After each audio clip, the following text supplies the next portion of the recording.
Now that's a big rude one. Don't want to hit him. Damage the car.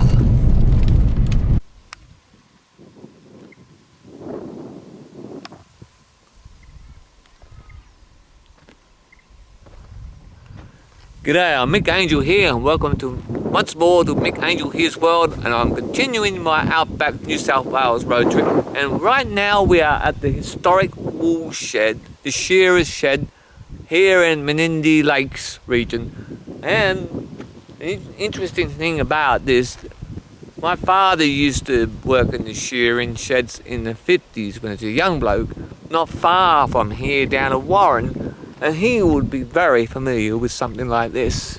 So we're going to explore this wool shed here. This wool shed was completed in 1875, and there were 72,800 sheep was shorn by the time this was completed. The wool clip was sent down to the river, amounted to 1,421 bales. Each bale averaged 100 pounds. Wow. And this crab winch and boom was used to load the bales onto the bullock drays, and they take them down to the river, the ferry, to be carted away.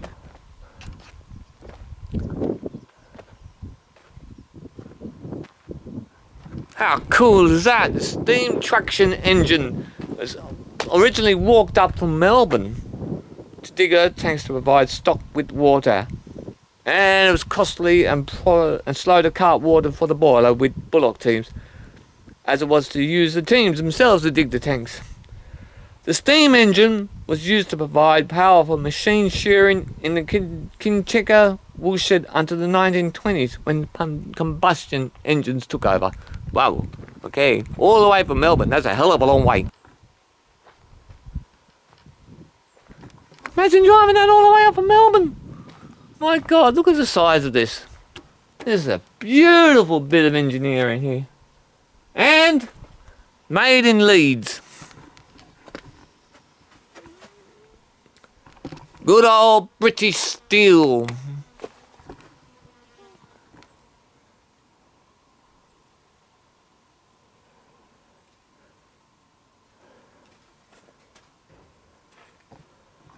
What a wonderful piece of machinery. Unbelievable. Oh, mate.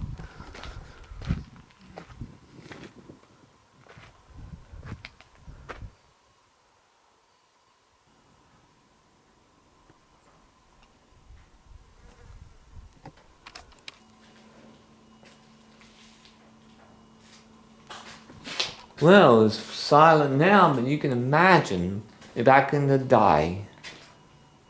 This to be used to sharpen the shears.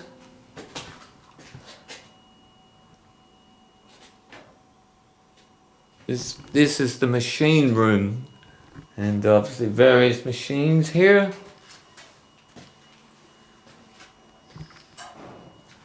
Cupboard.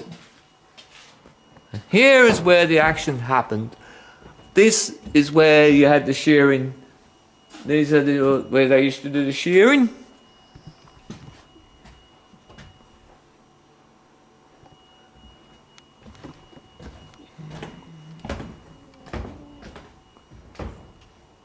And this is where the sheep will be put in the pen, and once the shearer has done the shearing, the sheep goes through the chute there. That's where the sheep goes through the chute there. Then he'll come here, and as you can see, there, and he just literally, he just literally grabs the sheep, grabs the sheep out, and then it just shears away. Now they had, until the 1880s, 1890s, they have using handheld clip shears, but after that they got the mechanised ones. This thing. So, and this is the wool tables. This is where the table, where they put the fleece on. They will put the fleece onto this table, throw the fleece. Now my father did this. He used to they classify the wool.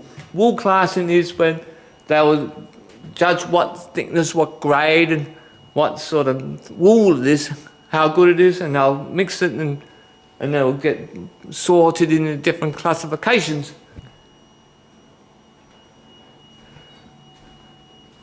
After the wool is sorted, classified in different bales, they put them in here. And it will get, and they push the machine, and the presses, this is press here, will press the wool into a bale.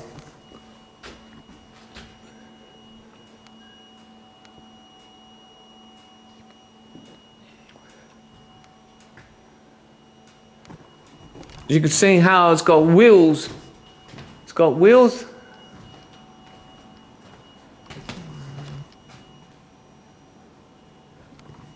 So that will move forward, that's raised, and that will come down and press the wool into the bale.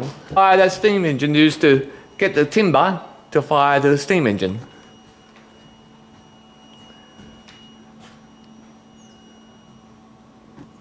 And you can see the bullock harness, which they used to put under the... Oh, I hate that noise, it's very high frequency, I can't stand it. The dust blocker. Well, it was used to shake and beat the dust out of the wool in times of drought. Especially with severe dust storms. Now, if any of you here have been in dust storms, you will know what I'm talking about. A dust storm, dust just gets in everywhere. There's loads of fleeces with wool and dirt, and the wool gets full of dirt and sand and other muck. So they would put the wool into through here, through there, and it'll be shaking it all through the barrels. The barrels will roll around. These are barrels, and they'll be just rolling around, and all the muck will be put onto there, and then the wool will come out here. And that will then become, well, cleaner. Wow. See?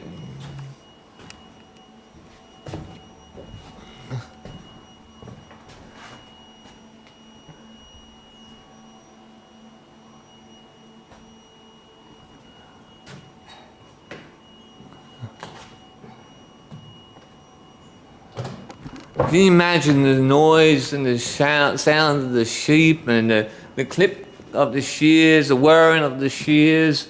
Just amazing. And here they are, some of the shearers.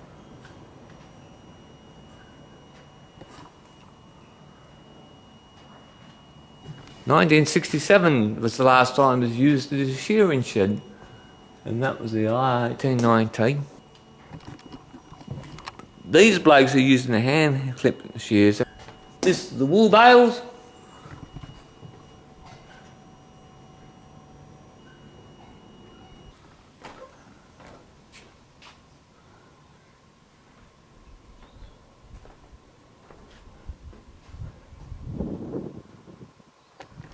It would have been very hot, dirty, dusty, thirsty work.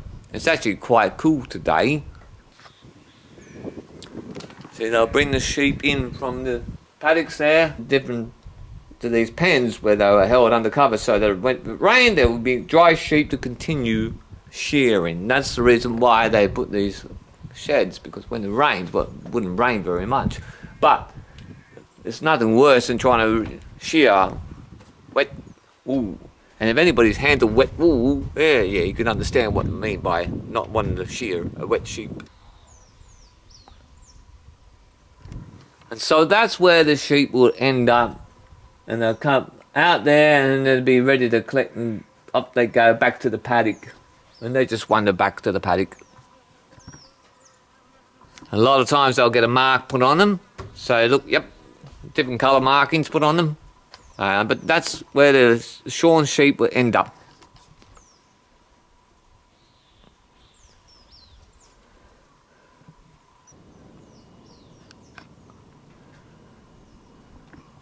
So when they reach the amount of sheep they need, they just drop these down.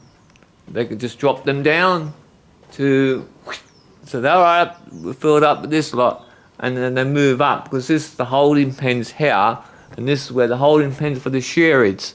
So when those pens end up being emptied, they'll open this up, and they'll open this up, and these pens here, these gates, and the sheep will pour in, and the shearing continues.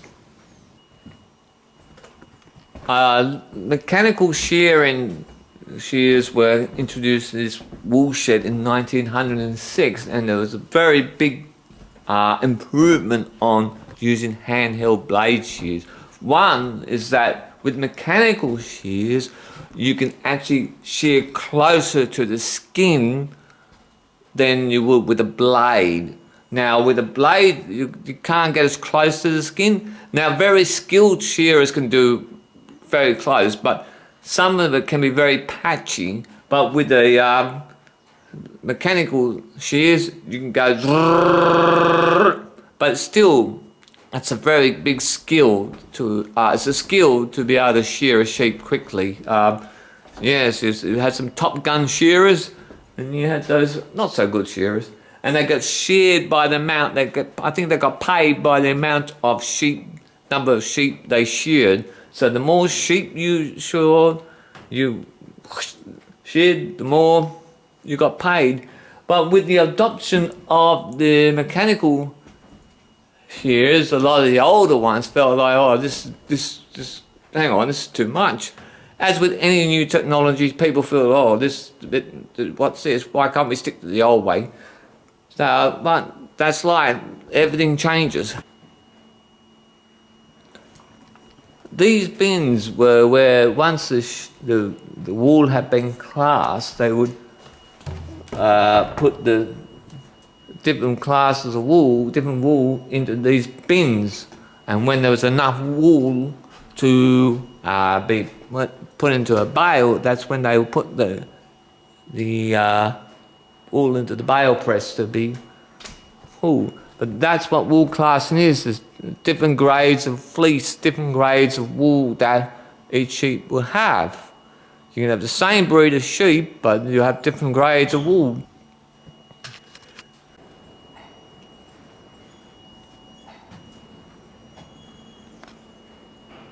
This is what the wool bales will be put upon, the bullock drays. And then they'll be taken to the river, put on a paddle boat and off down the Darling to wherever they need to go. This is one of those bullock drays.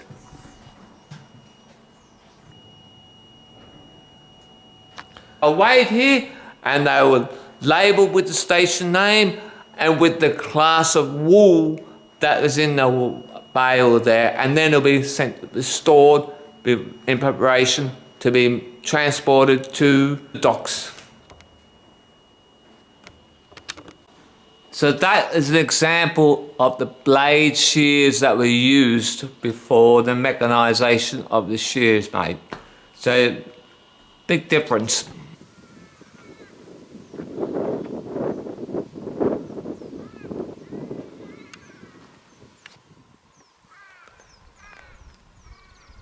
But the interesting thing was when they first came out here, the pastoralists, the land was just like this, lots of grass, abundance, and they thought they could just put as many stock on the land as they could. But by the 1900s and even in the 1890s, there was actually a bit of a depression, a recession in the 1890s where there was a massive drought and wool production, just a lot of jobs lost, and wool production ceased, hard, no rain. So it caused in the particular region, economic and environmental collapse because there was drought conditions. But not only that, that somebody introduced 8 rabbits in 1856, I think it was, and released them into the wild because he wanted to have a hunting rabbits from England. He had brought them. Those rabbits ended up becoming something like 2 billion by the 1950s, but by the 1900s the rabbits were just all over the place and just causing absolute degradation of the land. So I'm here in the good time. They've had a lot of rain last year and the beginning of this year, and then in 2021, 2020. But before that, it's just been really bad drought. So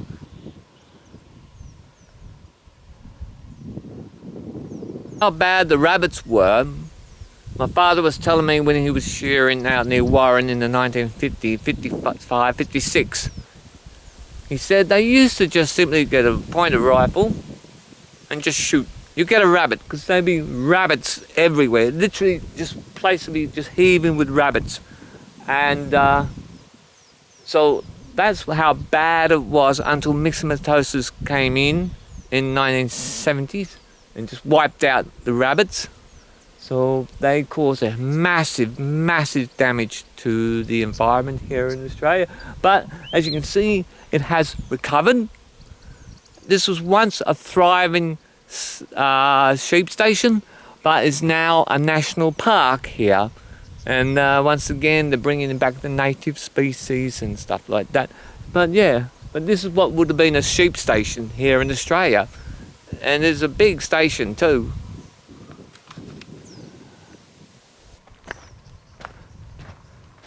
These are the old shearers' quarters from the 1950s. You can actually stay here. This is actually accommodation. You've got to book online to stay here. And I wish I did, because, mate, what a place to be staying. What a place to stay. In the middle of nowhere.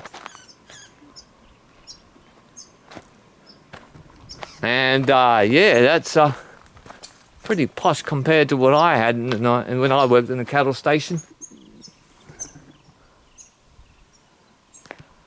It's a bit different to what I had. My accommodation in the cattle station in the Northern Territory was very basic, very basic.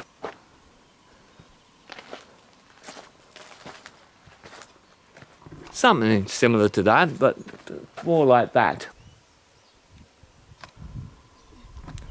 These are the shearers' quarters from the 1920s, these ones here. Stay here or camp here. You've got modern toilets, modern showers, okay, modern facilities, so flushing toilets. If you wish to stay here, you can book online. You can camp here. Now, some of you are probably wondering, what were the dunnies like, the toilets like, the bathing, well, the bathroom, so to speak, the WC was like? Well, this is what it was like.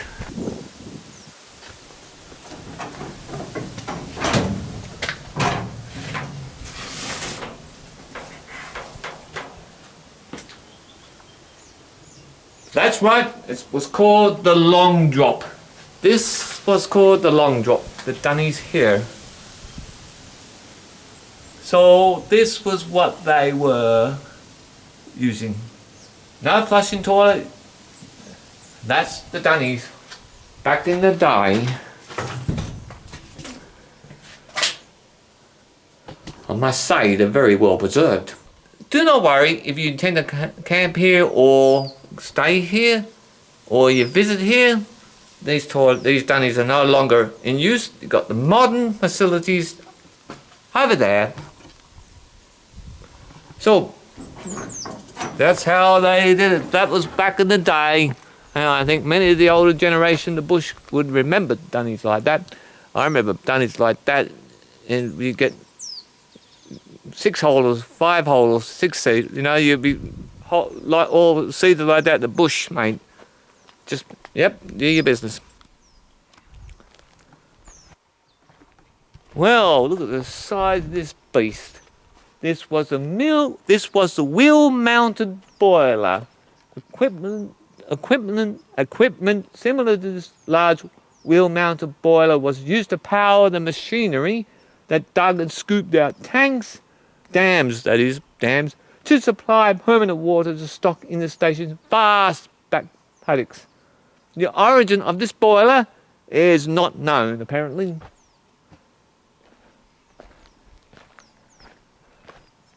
Yes, you had to build dams in order to collect the rain that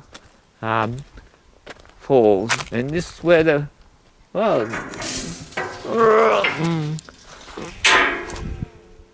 that's the boiler. Oh, that's heavy. That is heavy. Oh.